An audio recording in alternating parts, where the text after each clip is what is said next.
Kabayan, kumusta? Anong balita sa inyo? Sa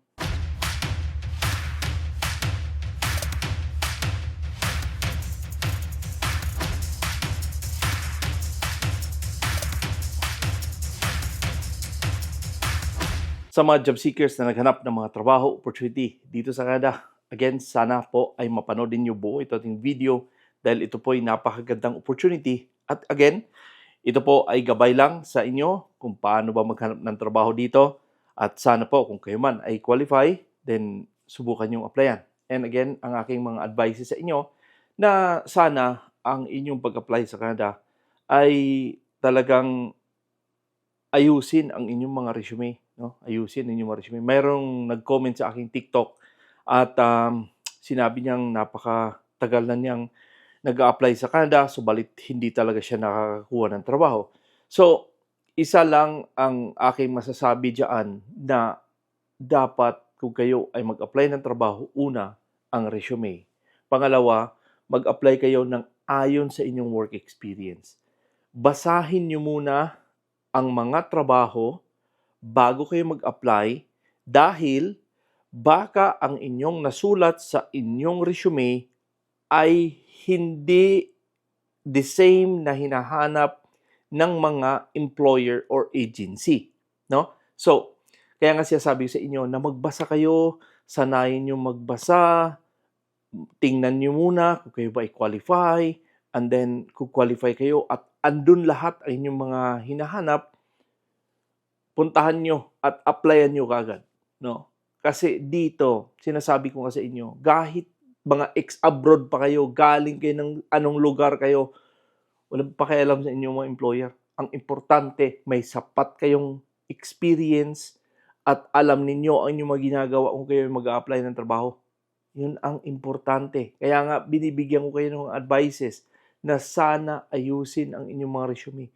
Pagpaturo kayo ng mga or mag-google kayo about resume, no, sa Canada. And basahin niyo muna ang inyong mga ina-applyan, and then kung meron kayong makitang impormasyon diyan na hindi niyo nasulat pero alam mo na alam niyo ang ginagawa niyo, kopyahin niyo at ilagay sa inyong resume. Kasi ang mga hiring dito sa online, sa Jobbank, sa Indeed o sa Saskatchewan Jobs, yung mga wordings diyan is the same lang. Halos paulit-ulit the same lang. Kung housekeeping ang hanap nyo, same lang yan. Diba? Mga welder o anuman ang mga hinahanap nyo, truck driver o anuman mga caregiver, nanny, mga home support program. Anyan, same lang yan na mga wordings. Kaya hindi nyo nakukuha. Kaya nga, basahin nyo muna. Kasi malaking bagay na kayo ay nagbabasa bago kayo nag-apply. Dahil, syempre, sabi ko nga sa inyo, baliktarin natin ang mundo. Kayo ang employer, ako ang naghahanap ng trabaho. Do you think kayo ay tatanggap sa akin na wala akong experience?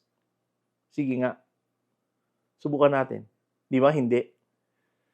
So same thing yan sa mga employer, kung kayo man ay mga housekeeping or yung mga domestic helper. Di ba? Kung wala kayong experience, hirap kayo makahanap ng trabaho. Pero kung may experience kayo, napakadali lang maghanap ng trabaho. Di ba? Lalo na dito sa Canada, sinasabi ko sa inyo, ang competition dito, mataas ang competition dito, mataas ang qualification dito, kaya ayusin nyo pagsulat ang inyong mga resume. So again guys, sabi sa inyo, ito ating pag-usapan ngayon, napakarami ko lang sinasabi dito.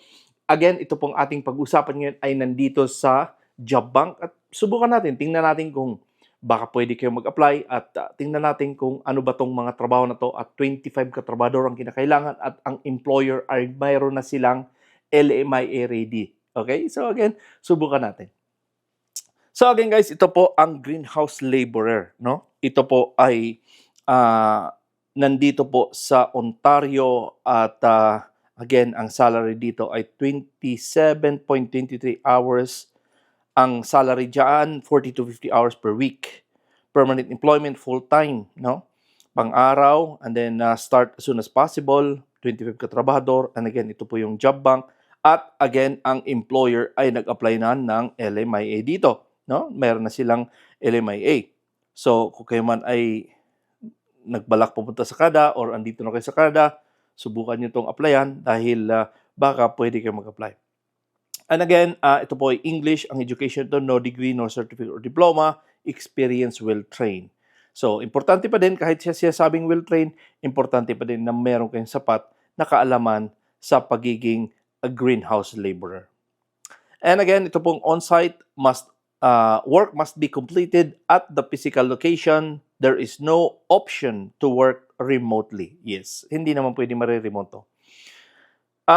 Work site environment at heights, with damp, odor, hot, non-smoking.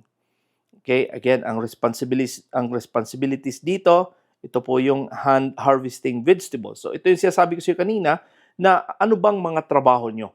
Okay, so kung kayo man ay harvesting vegetables, pwede kayo dito, water and tend to plant lawn or other gardens. So, kayo ay sa garden, nagwo-water kayo, nag-cultivate or nag-handcrafting kayo. Sulat nyo lahat yan. Okay? So, importante po. Experience and specialization. Cucumber, greenhouse tomatoes. Okay? And then additional information, work condition and physical capabilities, fast-paced environment, repetitive tasks, handling heavy loads, physical demanding, standing for extended periods, bending, crouching, kneeling, large workload, attention to details, hand-eye coordination. Again, ang personal suitability, efficient interpersonal skills, reliability, and team player. So, again, subukan nyo lang to dahil sinasabi ko nga na itong trabaho na to ay nandito nga sa job bank and baka lang naman pwede kayo mag-apply dito, masubukan lang naman, di ba? Kasi importante na kayo ay sumusubok ng mga trabaho and hindi naman natin alam kung kayo ay sila ay nag-sponsor ng mga taga out of Canada. And again, kung kayo man ay dito sa Canada, alam kong may iba pa dito na mga tourist sa Canada na talagang naghahanap sila ng opportunity pa din, hindi pa umuuwi. Subukan nyo lang tong applyan. No? Sabi ko sa inyo, walang masama sa pag-apply.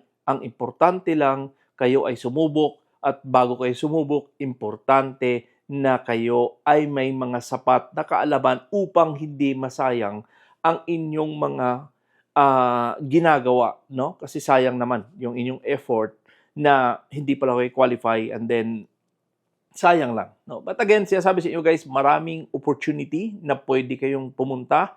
Maraming opportunity kung saan kayo pwedeng mag-apply. Marami po dyan. Kung kayo man ay nasa Pilipinas or nasa ibang bansa, pwede kayong pumunta sa DMW website, pwede kayong pumunta sa website ng PUEA, pwede kayo pumunta sa workabroad.ph, pwede kayo pumunta sa Indeed, sa Job Bank, sa Saskatchewan Jobs. Subukan nyo lang lahat. No? And again, sinasabi sa inyo, huwag kayong masyadong, yung iba nating kababayan, masyadong nag-shortcut. Huwag kayong masyadong mag-shortcut. Tingnan nyo ang proseso, lahat ng proseso. Kumbaga, tiis naman, hindi naman yung halos ibibigay na lang sa inyo or ibigay nyo na lang sa akin resume nyo, ako mag-apply para sa inyo. Hindi ganon. Kailangan, bigyan nyo ng pagkakataon. Kung gusto nyo pumunta sa Canada, bigyan nyo ng pagkakataon na kayo ay mag-apply. Bigyan nyo ng pagkakataon, bigyan nyo ng time, magbasa, mag-research, dahil ito ay para sa inyo. Hindi po para sa akin, hindi po ito para sa kapitbahay nyo. Para po ito sa inyo. Okay? So again, sabi ko sa inyo, tuloy-tuloy nyo lang yung inyong mga paghahanap ng mga trabaho opportunity sa Canada dahil marami po talaga dito. And again, ayusin ang inyong mga resume dahil yan sa resume, dyan pa lang makikita na kung kayo ba ay qualify sa mga trabaho o hindi. At again, marami po ako mga videos dito na baka makapagbigay sa inyo ng mga ideas man lang kung saan kayo pwedeng mag-apply at subukan nyo lang. And kung hindi pa kayo nakapag-subscribe, sana po i-consider i-like, i-subscribe at huwag nyo kalimutan lagi i-click ang notification bell para updated kayo tuwing meron ko in-upload dito nga sa ating channel. At pwede nyo i-share to ating mga videos sa inyong mga social media platform or saan nyo man ipang-share to aking mga video dahil para at least makatulong naman din tayo sa ibang taong gusto at nangarap din pumunta ng Canada kagaya din sa iyo. So, ganoon pa man, maraming salamat ulit sa inyong panood at subaybay sa aking channel. Ako po si Noy Tebs. God bless and a wonderful day.